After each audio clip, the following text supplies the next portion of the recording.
Good morning there, folks. I'm Gene the Pink Panther, and today we're going to go ahead and start up our next playthrough, which is Sonic the Hedgehog 2 for the Sega Master System. And oh shit, Doctor Eggman's kidnapped our bestest buddy, Tails.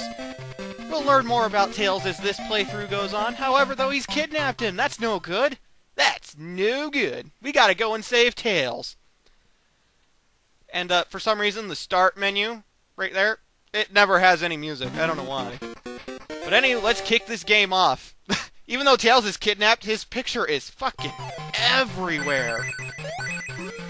It is fucking everywhere. It is crazy. They really wanted people to notice Tails, I'm guessing. Anywho, this is Underground Zone. Very different from any first zone in any Sonic game ever. Why? Well, as you can plainly see, we're underground. Yeah, who would have guessed, right? And yeah, it involves being underground, lots of minecarts, spikes falling from the ceiling, lava. Yeah, lava in the very first level of Sonic the Hedgehog 2. It's crazy. Very catchy song, though. I love it. So, all the same rules apply as Sonic the Hedgehog 1 for the Sega Master System. Go figure. You approach a signpost with an even number of rings, and by even number, basically a multiple of 10. You get a ring on the little signpost, and you get 10 rings. So I was able to sneak a life in there. Huzzah! And yeah, that was Act 1. Not too bad. Not too bad. The Chaos Emeralds are indeed back, though, and they are in every Act 2 of the game, if I am not mistaken. If I am, I'll correct myself later. However, though, they are a much bigger bitch to find in this game than they were in the last one. I guess they figured they were too easy to find, which a lot of them weren't. But whatever. For this one, for the first Chaos Emerald, this one, you want to stick to the top, which means you're going to have to ride the minecarts and jump out at the right time so you can land on the upward path. If you fall down, there's no fucking way back. You miss the Chaos Emerald, you got to restart. It's not very lenient, but once you stay to the top, there's our first Chaos Emerald. Huzzah! And that's it for this act. The acts in this game actually aren't super huge. Like, Sonic 1 for the Master System had much bigger acts than Sonic 2 does. So, you know, it shouldn't take too much time to get through. At least I would hope not. I'd like to think I did it fairly quickly, but, you know, I'll let you all be the judges of that. And as always, Act 3 is indeed a boss act. It's a very short level, but you get no rings, and there is almost always shit in this game to kill you in Act 3.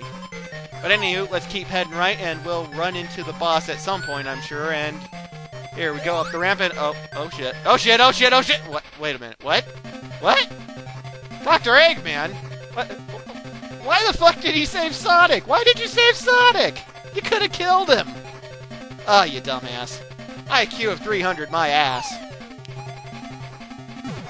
So, this first boss is fairly simple. You stand on the ramp, you jump over the balls as they fly and hit the anteater in... Not anteater, the centipede antlion thing in the face. And that's really all there is to it. This game's actually gotten a pretty big reputation as being one of the hardest fucking Sonic games ever, and I don't agree. I don't agree at all. This Master System version that we're playing especially is actually not very hard at all. The Game Gear version of this game, because yes, there is once again a Game Gear version of this game, is much, much harder. But at the same time, I don't know if I'd go as far as to say it's one of the hardest Sonic games ever. I don't know. I think people are being a little over-dramatic. But that's just me. I don't find this game that ridiculously tough. It's got a fine difficulty. It's no Mega Man game, let's put it that way. Or no Castlevania game, or Ghouls and Ghosts, you name it. Anywho, after Underground Zone, we move on to... What was this one? Sky High Zone, I think. I don't know, I'll find out at Act 2, I missed it. This zone always reminds me of a zone in a game we're going to be playing... in a game that we're going to be playing next, but I'll probably bring that up again when we get there. A lot of people have trouble with this zone, well, no, this zone, yeah, as well, because of the hang gliders. And, I don't know why they operate in the Master System, they operate the exact same way that you fly in Super Mario World. No, I'm serious. They act the exact same way. So, I don't get why people have such trouble with that, but okay then. The Game Gear version is much easier. All you have to do is mash the fucking left button. That's it. You don't even have to time it. You just mash the left button. And yeah, I don't know why people have such trouble with this zone, but oh well. That's how you beat it. It's not hard at all. Sky High Zone, I was right. Actually find it kind of funny that Tails is hang gliding right there, since Tails can fly, which we'll learn later. Not in this playthrough, I don't think, like in this game, but we will learn in the next game that we play, because Tails does indeed return! Anyway, we're actually at the Chaos Emerald for Sky High Zone, and this one's really fucking dickish. Well, not dickish as much as just annoying. I managed to get it pretty goddamn fast, but it usually takes me like 4 or 5 tries. See, the thing is, it's up in the clouds. There are certain clouds, like the one I'm bouncing on, that you have to use to bounce up really high, and you have to bounce from one to another to get over to the Chaos Emerald. I just grabbed it. It was yellow. Fancy schmancy. The problem is, it is really fucking hard to tell which clouds you can bounce off of. It's also really hard to tell which ones you can walk on, because you can walk on clouds. I don't know how, but okay. Anyway you look at it, it's really hard to tell. It's very hard to tell which ones are ones you can hop on, and which ones are ones you can walk on, which ones you can't stand on, and which ones you'll fall through. If you're just getting through the acts, they're really easy, but yeah. That Chaos Emerald can be very annoying to get. I managed to get it really fucking quick, which I was so happy, because this one's one of my least favorites. In fact, it probably is my least favorite. But yeah, that was Act 2 of Sky High Zone. I'm blowing through this game. Seriously, a lot of the acts in this game are not anywhere near as long as in Sonic 1 for Master System. So this game is actually the first in the Sonic series to ever set it up to where Doctor Eggman is indeed not the boss of every single zone. As we'll see for this one, we're fighting little robotic chicks. Okay then. Also, don't do what I'm doing here, because a lot of the times I don't hit them when I try to bounce on them multiple times. You want to take your jumps individually to jump on them. Those things kill me more than this, the actual boss. For this actual boss, it'll spit fireballs if you let it, and they will home into you. However, though, if you just hold the fucking left button and jump into it, it's never gonna do anything. It's really fucking easy. I don't know why people have such a hard time with this game. I don't get it.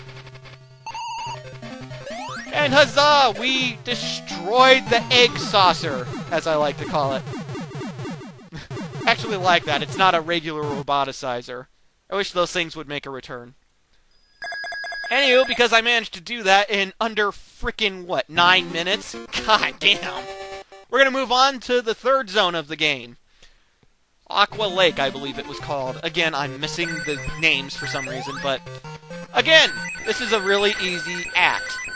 It has probably the most annoying, act in the game, the zone does, but this one's really fucking easy. This act right here. Act 1 is really fucking easy. You hold right while you're rolling through those, and yeah, you'll bounce across all the water, as you saw. That doesn't really ever make a return in any Sonic game, and I wish it would. I wish it would. That's a very fun feature. And yeah, 28 seconds to beat Act 1. Again, I don't get why people have such a hard time with this game.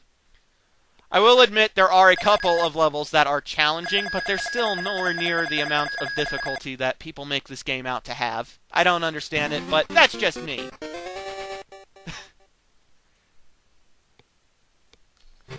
This, however, though, is definitely my least favorite act in the game. So, you probably can't tell because I can't. The only reason I know is because I've played the game. We're underwater right now. We didn't start out underwater, but we went underwater. In the Master System, there's no way to tell. There's nothing to tell other than how Sonic moves and the fact that bubbles will come out of his face every now and then. That's the only way to tell. The colors don't change or anything. It is definitely not like that for the Game Gear version. I am very much aware of that, and I can't help but wonder why they did that for this Master System game. This game does, however, or this act rather, does introduce something that's fun, and will actually show up in another Sonic game. It will, and we'll see it when we get to that game. But that is that you can ride in a lot of the bubbles, and you can ride up, and you get air while you're in the bubbles. If you hold the down button, you will not go up as fast. If you hold the up button, you will logically go faster up. You never really have to hold the up button for this, but holding the down button you will need to for certain parts. Something I'm going to mention right now, because I was really lucky right there, you never want to get hit here in this act. When you're underwater in this game, the physics and everything are just fucking terrible. Sonic goes flying so freaking far, and he won't stop backing up after he lands. It is incredibly bad, so you never want to get hit in this act. You want to see, like right there, that actually wasn't a good example. It didn't last nearly as long as it usually does, but I think that's because I was out of water right there. Anyway, we're at the Chaos Emerald right now. You want to hold the left button once you enter this little tube thing. You keep holding the left button, and huzzah! Our third Chaos Emerald. And holy fuck, we're already at 3. Good God. And we're back underwater. Again, it's so hard to tell when you are and aren't underwater. It's crazy. And we're actually right at the end of the act. However, though, we're going to be here for a little while. In fact, we're going to be here for at least another minute. Probably closer to a minute and a half. I'm sorry, but this part's really fucked up. The only tip I can give you is, one, you want to make sure the spears, of course, don't hit you, and you want to be as far over on the opposite side of the lobsters as you can, because those fuckers will try to swim into you. If you're all the way as far away from them as you can be, then they'll swim towards you, and then they'll back up. And by the time they're done backing up, they're off screen, so they don't matter anymore. But those fuckers will run into you and knock you out of the bubble. You also want to be careful, though, because, oh, I touched the wall, the bubble popped. And so, okay, well, I'm right at the end. I'm just going to try and jump right there. What? Why can I make it to that one, but not the one above it? That's because the edge of the water's right there, and you just, if for some reason it won't let me jump out of the water very well. And so I can't jump up to that, so I gotta go back down and ride the motherfucking bubble back up. Again, it's really tedious right here. This is my least favorite part of the game. It's just so irritating. It's not hard, it's just irritating. There are plenty of rings, so you get plenty of chances, and as long as you know to stay on the opposite side of the lobsters, you're gonna be fine. The lobsters are always the first one on the left, the second one on the right, the third one on the left. So that's the only pattern you really need to know. However, though, you definitely have to hold the down button once you get to this part right here, so that way you can get past the row of spikes. And you want to make sure not to hit the fucking bubble on the wall. And we're now out of water. How do I know? Because, as you'll see right here, Sonic runs normal. I don't know why they didn't put any kind of indication that we were going in and out of water right there, but that's all I can think of for why I couldn't jump up to that platform.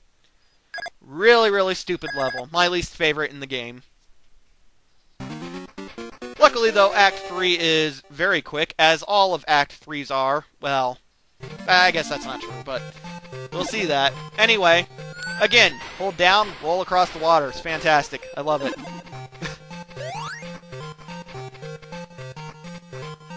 You don't want to right there, though, because, yeah, you'll end up just taking longer. For some reason, Sonic gets a big burst of speed when he rolls through those breakable walls. I don't know why. It's kind of weird. And holy shit, it's a walrus! That's right, the boss of this zone is indeed a walrus. And it's pretty easy. I mean, it blows up a bubble, and you jump into it while it's on its face. You let him bounce you around a little and knock you away. And yeah, oh shit, the bubble's loose. Well, it's okay. Oh, fuck. Oh, yeah. Good God. That was terrible. Well, we'll see how to really beat the boss in Part 2. Thanks for watching, folks.